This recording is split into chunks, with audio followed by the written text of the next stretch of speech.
오늘 우리에게 주어진 본문 말씀은 제가 특별히 좋아하는 성경 말씀 가운데 하나입니다. 다 세어보질 않아서 순위를 매길 수는 없지만 아마 10손가락 안에 들 거라고 확신합니다. 제가 좋아하는 성경 구절이 어떤 것인가를 이렇게 하나하나 손으로 꼽아오면서 이렇게 머릿속으로 떠올려 보면서 그것들을 좀 이렇게 찾아봤더니 공통점이 있었습니다. 그 공통점은 뭐냐면 그 말씀을 읽을 때마다 눈물이 난다는 것이었습니다. 왜 눈물이 나는가에 대해서 설명하기 쉽지는 않은데 그것을 그냥 교회에서는 은혜를 받았다라는 말로 뭉뚱그려서 표현하는데 하여간 저는 그 말씀들을 읽을 때마다 눈물이 나고 그 눈물이 나는 말씀들을 제가 특별히 좋아합니다.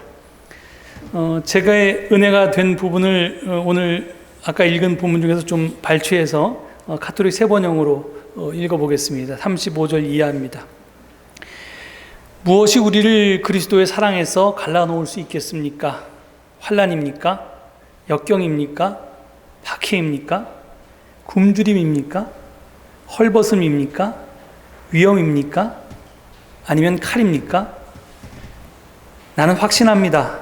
죽음도 삶도 천사도 권세도 현재의 것도 미래의 것도 권능도 저 높은 곳도 저 깊은 곳도 그 밖에 어떠한 피조물도 우리 주 그리스도 예수님에게서 드러난 하나님의 사랑에서 우리를 떼어놓을 수 없습니다. 이 말씀은 그 무엇으로도 끊을 수 없는 우리에 대한 하나님의 사랑을 증언하고 있습니다. 이와 비슷한 말씀이 이사야 예언서에도 나오지요. 49장 14절을 보면 이스라엘 백성이 주님께서 나를 버리셨고 주님께서 나를 잊으셨다고 투덜댑니다. 그러자 바로 그 다음 절에 하나님께서 그들에게 이렇게 말씀하십니다. 어머니가 어찌 제 젖먹이를 잊겠으며 제 태에서 낳은 아들을 어찌 긍휼히 여기지 않겠느냐. 비록 어머니가 자식을 잊는다고 하여도 나는 절대로 너를 잊지 않겠다. 이 말씀은 어버이의 사랑, 특별히 그 중에서 어머니의 사랑까지도 뛰어넘는 하나님의 사랑, 그 크고 깊고 한결같고 신실하고 영원한 절대적인 사랑에 대한 약속의 말씀입니다. 이 약속 앞에서 우리 가슴은 먹먹해지고 눈시울은 뜨거워집니다. 그래서 이사야서의 말씀도 제가 읽을 때마다 눈물을 흘리는 그런 구절인데요. 그 이유가 뭘까? 이걸 좀 생각해 봤습니다. 그런 사랑을 받았던 감격 때문일까요? 아니면 그런 사랑을 받고 싶은 희망, 바람 때문일까요? 즉 과거나 현재의 경험 때문일까요? 아니면 미래의 희망 때문일까요? 곰곰이 생각해 보니까 그 둘이 섞여 있었습니다. 우리는 많든 적든 과거나 현재 하나님의 사랑을 이미 경험했습니다. 만약 그 경험이 없다면 우리는 크리스찬이라고 할 수 없을 것입니다. 비록 그 경험은 평생 잊을 수 없을 만큼 매우 강력했지만 그 기간은, 그 사랑을 경험한 시간은 너무 짧았습니다. 그래서 우리는 그 사랑 체험을 기억하면서 감격해서 눈물을 흘리고 동시에 그 사랑 체험 시간이 길어지거나 영원해지기를 바라면서 또 눈물을 흘립니다. 왜냐하면 그것이 더 길어지고 완벽해지고 영원해질 때를 생각하면 가슴이 벅차오르고 뜨거워지기 때문입니다. 이런 저의 마음을 여러분들이 이해하실지 모르겠습니다. 하여간 이렇듯 우리가 믿는 기독교는 직접 체험의 종교입니다. 그걸 영어로 해석하면 이제 first hand experience religion이라고 하는데, 그러니까 이게 자기 손으로 직접 만지는 거다. 세컨드 핸드가 아니라는 겁니다. 이 간접 경험이 아니라, 간접 체험이 아니라 직접 체험의 종교입니다. 만약 우리가 하나님의 사랑을 매우 조금이라도, 그리고 아주 잠깐이라도 직접 체험했다면 오늘 말씀을 들으면서 눈가가 촉촉해지지 않을 수 없을 것입니다. 그런데 어떤 사람은 눈가가 촉촉해지는 정도를 넘어서 순간의 경험 때문에 평생을 다르게 살기도 합니다. 그 대표적인 예가 여러분도 잘 아시는 복음성가 주님 뜻대로 살기로 했네입니다. 이게 좀 약간 타령조로 부르잖아요. 주님 뜻대로 살기로 했네. 주님 뜻대로 살기로 했네. 주님 뜻대로 살기로 했네. 뒤돌아서지 않겠네. 뭐 제가 더 잘 부를 수도 있지만 비말이 튈까봐 이 정도로 불렀습니다. 2절 보면 이 세상 사람 날 몰라줘도 이 세상 사람 날 몰라줘도 이 세상 사람 날 몰라줘도 뒤돌아서지 않겠네. 세상 등지고 십자가 보내 세상 등지고 십자가 보내 세상 등지고 십자가 보내 뒤돌아서지 않겠네. 이런 가사를 갖고 있습니다. 근데 제가 어저께 인터넷을 찾아보니까 요즘에는 이 곡을 편곡해서 다음과 같은 가사를 또 추가해서 부르더라고요. 어떠한 시련이 와도 수많은 유혹 속에도 진실하신 주님 약속 나 붙들리라. 세상이 이해 못하고 우리를 조롱하여도 신실하신 주님 약속만 붙들리라. 결코 돌아서지 않으리라. 이 복음성가 역시 저를 항상 눈물 흘리게 합니다. 이 복음성가의 가사는 중생, 거듭남, 리본 또는 born again을 체험한 크리스찬의 간증을 담고 있습니다. 그런데 여러분은 이 가사에 얼만큼 공감하십니까? 여러분은 정말 예수를 믿고 나서 예수 믿기 전 생활로 결코 돌아가지 않습니까? 예수 믿기 전과 후가 완전히 달라졌습니까? 문자 그대로 환골탈태했습니까? 제가 지난 주일에 철학자 강신주가 쓴 철학대 실천이라는 책을 소개했습니다. 요즘 성령이 이 책을 통해서 저한테 역사하고 계신데요. 저는 그 책에서 기독교가 말하는 중생, 거듭남의 좋은 모델을 발견했습니다. 그것은 다름 아닌 가보농민 전쟁 때의 동학 농민군이었습니다. 당시에 일본군을 도와서 우리 민족을 도륙하는 데 앞장섰던 조선 정부군의 좌선봉에 섰던 사람이 이규태라고 하는 사람입니다. 이 사람은 무슨 지금으로 얘기하면 무슨 안기부장처럼 첩보도 수집했는데요. 그래서 그가 모은 첩보가 윗사람한테 보고됐고 그것이 책으로 편집돼서 지금까지 전해집니다. 그런데 당시 그가 모은 첩보 가운데 이런 기록이 하나 남아 있습니다. 농민군 전사들이 과연 내가 향리에서, 즉 마을에서 알던 그 농민들과 같은 사람이란 말인가? 정말 내 앞에서 허리를 굽히고 쩔쩔매던 그 농민들이 저들이란 말인가? 이렇게 그는 보고하고 있습니다. 그가 이런 의구심을 품었던 이유는 우금치 전투에서 목격했던 농민군의 용맹성 때문이었습니다. 그 농민군들은 기껏해야 구식 화승총으로 무장했고요. 아마 대부분의 농민군들은 그런 총도 없었고 그냥 죽창이나 뭐 낫이나 이런 거 들고 이제 우금치를 넘어서 공주로 이제 진격해 갔는데요. 그때 전봉준의 군대가 무려 1만 명이었습니다. 근데 그들 앞에 미리 매복해서 기다리던 일본 군들은 대포도 있었고요.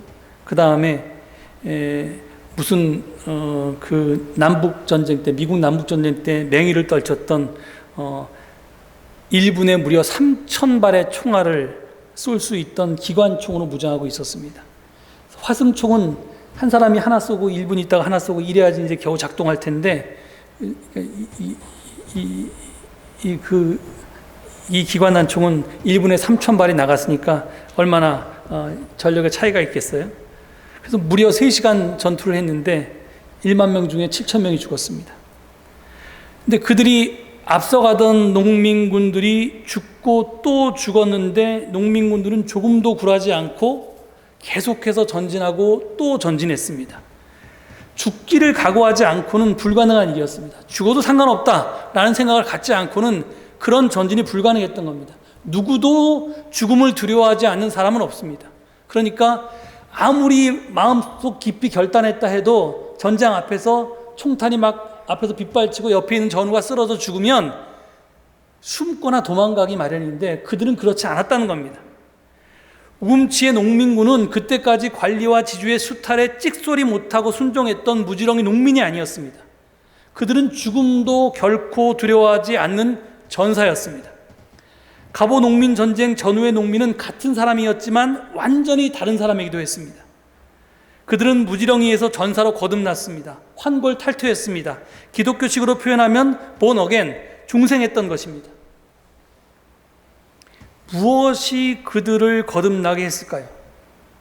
철학자 강신주는 그 이유를 동학의 핵심 교리인 시천주에서 찾습니다. 시천주, 모실 시인데 천주를 모신다. 내 안에 천주를, 하느님을 모신다, 이런 뜻입니다. 도대체 시천주가 거듭남과 무슨 상관이 있을까요? 이 설명을 하려면 이제 다시 역사적 예수서부터 시작해서 바울의 이야기로 넘어가야 되는데 제가 좀 큰 이야기를 하겠습니다. 좀 쉽게 하겠습니다. 인류 역사는 승자의 역사였습니다. 역사를 보면 항상 힘 가진 소수가 늘 힘없는 다수를 지배하고 다스려 왔습니다. 다수의 힘없는 사람들은 그것을 세상 이치나 도리로 여겼고요. 그렇게 살았습니다. 자기 팔자나 운명으로 알고 살았습니다. 이런 세상에서 선택은 두 가지밖에 없습니다. 하나는 수단과 방법을 가리지 않고 어떻게 하든지 힘을 가져서, 힘을 쟁취해서 남 위에 올라서서 남을 지배하든지, 아니면 힘 가진 자 앞에서 납작 엎드려서 복종하든지, 둘 중에 하나입니다. 전자는 힘 가진 지배자로 사는 길이고 후자는 힘없는 피지배자로 사는 길입니다. 전자는 주인으로 사는 길이고 후자는 노예로 사는 길입니다. 쉽게 말하면 전자는 님으로 사는 길이고요, 후자는 놈으로 사는 길입니다. 그런데 이 두 길은 사실은 선택이 가능하지 않습니다. 님으로 태어나면 평생 님으로 살다 죽고, 놈으로 태어나면 놈으로 사는 것이 일반적이었습니다. 님이 놈으로 전락하는 일은 가끔 있어도 놈이 님으로 올라가는 일은 좀처럼 일어나지 않았습니다. 물론 우리나라의 역사를 보면 나라가 신라에서 고려로, 고려에서 조선으로 바뀌었지만 역사가 흐르면서 왕조도 바뀌었고 지배자의 얼굴도 바뀌었지만 인간 사회는 늘 님과 놈으로 구별되어 있었고 소수의 님이 다수의 놈을 지배하는 시스템은 전혀 변하지 않았습니다. 그 시스템 속에서 누가 더 힘 있는 자리를 차지할 것인가를 놓고 싸워왔을 뿐입니다. 한국의 역사만 그랬던 것이 아니라 세계의 모든 민족의 역사가 그랬습니다. 그런데 인류 역사에서 돌연변이 같은 사건이 일어납니다. 그 돌연변이 사건이 바로 서양의 1971년에 일어났던 파리 꼬뮌이었고, 그리고 우리의 1897년에 일어난 갑오농민 전쟁이었다고 강신주 철학자는 주장합니다. 이 두 사건의 특징이 뭐냐면 놈이 자기가 놈이 아니라 님이라고 하는 사실을, 그 진리를 자각하게 되었다는 것입니다. 놈으로 태어났으니까 평생 놈으로 살다가 죽는 것이 내 팔자고 내 운명인 줄 알았는데 나도 님이라고 하는 사실을 깨닫게 되었다는 것입니다. 이는 놈이었던 내가 힘을 키워서 기존 님이 차지하고 있던 자리를 바꿔치기 한다는 뜻이 결코 아닙니다. 그것은 돌연변이가 아니라 기존의 질서의 연장이죠. 그냥 주인만 바뀌는 거죠. 근데 그게 아니라 전혀 다른 돌연변이가 일어났는데, 갑오농민 전쟁 때 동학 농민군들은 전라도에 집강소라고 하는 것을 설치합니다. 이 집강소는 과거 그리고 현재 또 뭐 비슷한데 억압적인 정부처럼 권위적인 정치기구가 아니었습니다. 집강소는 문자 그대로 이 강을 집하는 장소입니다. 그러니까 강령을 집행하는 곳이라는 뜻입니다. 그러니까 여기 이 집강소가 하는 일은 강령을 집행하는 건데 그 강령이 뭔지가 중요하죠. 동학에 12강령이 있습니다. 근데 그 내용을 하나하나 뜯어보면 그 내용은 그때까지 존재했던 일체의 신분제도를, 남녀, 산업공상 이런 모든 신분제도를 다 철폐하고, 근데 말로만 철폐해도 소용없잖아요. 가진 자는 계속 가지고 있고 안 가진 자는 계속 없으니까 가진 자가 힘이 있고 없는 자는 힘이 없을 거 아니에요. 그러니까 그렇게 말로만 선포한 게 아니라 신분 구분 없이 먹고 살 길을 마련해 주기 위해서 뭐 빚을 탕감해 준다든지 농지를 재분배한다든지 이런 식의 이제 것들을 합니다. 다시 말해서 힘의 독점이 아니라 힘의 균등한 분배를 통해서 모두가 님이 되는, 누구나 자기 운명의 주인이 되는 새 세상을 직강소를 통해서 우리 동학 농민군들이 만들었다는 겁니다. 그러니까 직강소를 통해서 동학 농민들은 힘을 나누어서 지배와 피지배 자체가 없는 새로운 제도를 창조해냈다는 겁니다. 지금까지와는 전혀 다른 세상, 기독교식으로 표현으로 하면 천지가 개벽한 새하늘 새 땅을 건설했던 겁니다. 그래서 최지우가 말한 하늘님을 모셔야 한다는 시천주의 가르침은 저 외부에 있는, 우리로 얘기하면 이 존귀한 하나님을 내 안에 모셔드린다 이런 뜻이 아니고, 강신주는 뭐라고 얘기하냐면 내가 놈이 아니고 님이다라고 하는 사실, 내 자신이 존귀하다는 것을 스스로 지켜야 한다는 그런 뜻이었다. 최재우가 얘기한 것은 인권이었고, 그것은 모든 사람이 하늘님이다라고 하는 주장이었기 때문에 이게 이런 뜻이다, 이렇게 해석합니다. 그렇습니다. 저들은 그렇게 해서 억압과 착취를 감내하는 노예가 아니라 자기 삶의 그리고 사랑의 주인이 되었습니다. 그들은 문자 그대로 전등의 삶을 살았습니다. 제가 지난주에 전등을 소개했죠. 먼저 불을 밝힌 자가 등을 전하는 겁니다. 먼저 깨달은 자가, 이제까지 놈으로 살아왔는데 어느 날 갑자기 내가 놈이 아니라 님이라고 하는 사실을 깨우친 자가, 깨달은 자가, 먼저 각성한 자가, 먼저 의식화된 자가 그것을 자기 혼자 누리는 게 아니라 너도 님이야 라고 이웃에게 전달하기 시작한 게 바로 전등입니다. 등불을 먼저 밝힌 자가 그 등불이 필요한 자, 혹은 그 등불로 인해서 삶이 달라질 수 있는 자에게 등불을 전달했습니다. 자유를 맛본 사람에게 어떻게 자유를 다시 뺏을 수 있겠습니까? 삶의 주인이 되어버린 사람을 어떻게 다시 노예로 만들 수 있겠습니까? 인간을 사랑하게 된 사람이 어떻게 다시 이웃을 질시하고 멸시하도록 만들 수 있겠습니까? 그래서 동학 농민들은 같은 사람이면서 전혀 다른 사람이 되었던 것입니다. 저들은 자기가 누린 자유, 주인됨, 사랑을 지키고 확산하기 위해서 우금치에서 죽음을 두려워하지 않고 전진하고 또 전진했던 것입니다. 마치 순교를 전혀 두려워하지 않는 성인들처럼 말입니다. 여러분은 우금치 동학 농민군의 함성과 오늘 본문 말씀이 오버랩되지 않습니까? 저는 그렇게 보이고 또 그렇게 들립니다. 예수와 바울 당시 로마의 제국신학은 승리를 통한 평화를 주장했습니다. 힘이 최고의 가치였고 힘을 가지면 뭐든지 다 할 수 있었습니다.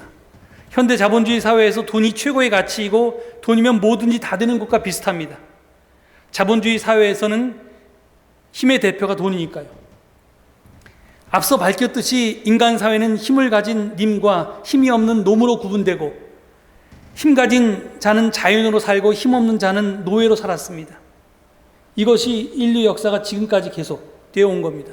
물론 그것이 조금 세련된 형태로 바뀌었죠. 그래서 지금은 사용자와 노동자, 사용자 근로자, 정확하게 얘기하면 이렇게 그렇게 이제 바뀌었지만, 주인과 노예 형태가 바뀌었지만 하여간 생산수단을 소유한 자와 생산수단을 소유하지 못한 자가 이렇게 지배와 피지배의 관계로 누려온 것은 인류 역사가 관통하는 일입니다.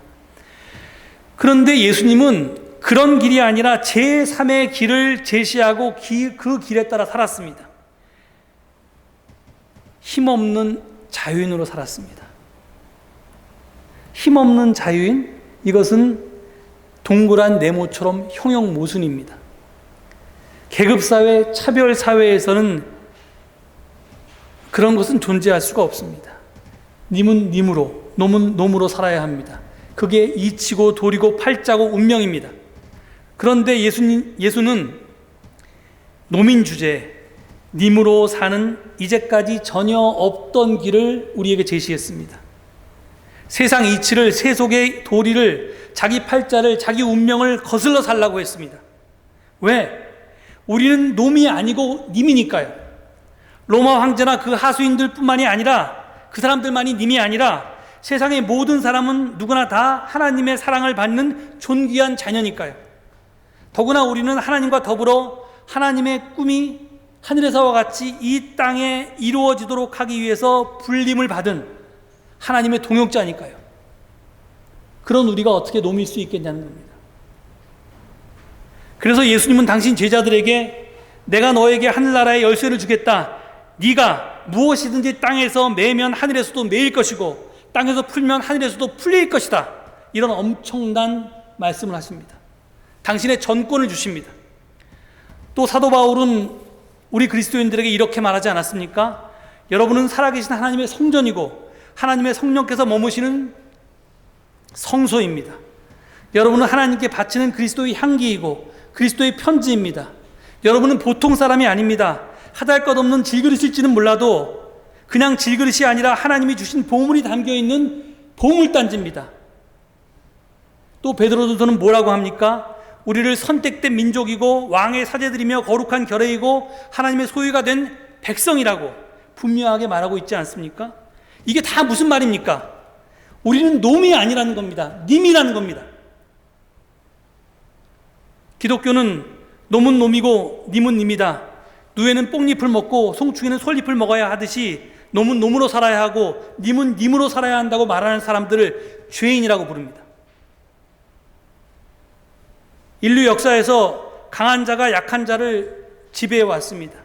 그런데 그 지배를 영속화하기 위해서 혹은 약한 자들이 저항하지 못하게 하기 위해서 지배자는 피지배자의 내면에 열등의식을 각인시킵니다. 이 열등의식이 이게 내 팔자야, 이게 내 운명이야, 나는 그렇게 태어났어, 나는 뭐 숟가락 없이 태어났는데 뭐 이런 열등의식이 지배자의 선전에 의한 우리의 의식의 조작된 의식이 아니라 내 운명이라고 생각하는 사람이 바로 기독교가 말하는 죄인들입니다. 세상이 우리에게 각인시켜준 그 구조학에서 벗어나지 못하는 사람들이기 때문에 그렇습니다. 하나님의 뜻이 아니라 세상의 풍조를 믿고 따르기 때문에, 그렇게 살기 때문에 그들은 죄인입니다. 그 죄인이 죽고 새 사람으로 거듭나는 것이 바로 부활신앙입니다. 부활신앙을 갖고 산다는 것은 이 세상이 만들어 놓은 허위의식 속에서, 그 쳇밟기 속에서 살아가기를 거부하면서 하나님의 형상대로 지음을 받은 인간의 존엄이 지켜지는 세상을 만들기 위해서 노력하는 것입니다. 그래서 바울은 세상 풍조에 따라서 살던 옛사람이 죽고 새 사람이 거듭나면 새로운 피조물로 살아가도록 하기 위해서 교회 공동체를 만들었다고 제가 지난 시간에 말씀드렸습니다. 왜? 이 세상은, this world는 하나님의 첫 창조설계와는 다르게 악이 지배하고 있기 때문입니다. 그래서 교회라고 하는 악의 청정구역을 만들고 적어도 그 속에서라도 악의 지배 없이, 세상 풍조에 휩쓸림 없이 모두가 님으로, 주인으로 서로 돕고 서로가 서로를 섬기면서 살아보자는 것입니다. 다시 말해서 우리가 매주 우리 신앙 고백에서 고백하고 있듯이 세상 속에서 작게나마 우리 교회 속에서라도 하나님 나라를 구현하면서 살아보자는 겁니다. 당연히 박해가 오겠죠. 교회는 세상 밖이 아니라 세상 안에 존재하기 때문에 그렇습니다. 억압적인 체제가 세상 질서에 역행하며 살아가는 크리스찬과 교회를 가만둘 리 있겠습니까? 예수를 십자가에서 반역자로 처형했듯이 그리스도인들도 체포하고 가두고 고문하고 죽일 것입니다. 바울은 그런 상황 속에서 오늘 로마서 8장을 노래하고 있는 것입니다. 그 배경 속에서 이 8장을 다시 읽어보겠습니다. 35절부터 다시 읽습니다. 제가 조금 바꿨습니다. 대부분은 일치합니다. 누가 우리가 그리스도 안에서 누리게 된 자유를, 주인됨을, 그 사랑을 끊을 수 있겠습니까? 환난입니까? 곤고입니까? 박해입니까? 굶주림입니까? 헐벗음입니까? 위협입니까? 또는 칼입니까? 성경에 기록한 바 우리는 종일 주님을 위하여 죽임을 당합니다. 우리는 도산을 당할 양같이 여김을 받습니다. 한 것과 같습니다. 그러나 우리는 이 모든 일에서 우리를 사랑하여 주신 그분을 힘입어서 이기고도 남습니다. 나는 확신합니다. 죽음도 삶도 천사들도 권세자들도 현재 일도 장래 일도 능력도 높음도 기품도 그 밖에 어떤 피조물도, 그것이 비록 로마 제국의 황제일지라도 아니면 유대교의 성전 권력일지라도 우리를 우리 주 예수 그리스도 안에서 누리게 된 자유와 주인됨과 사랑에서 끊을 수가 없습니다.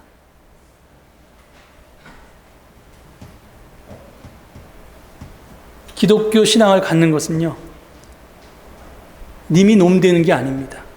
님은 계속 님으로 사시는데요, 단 하나 조건이 있습니다.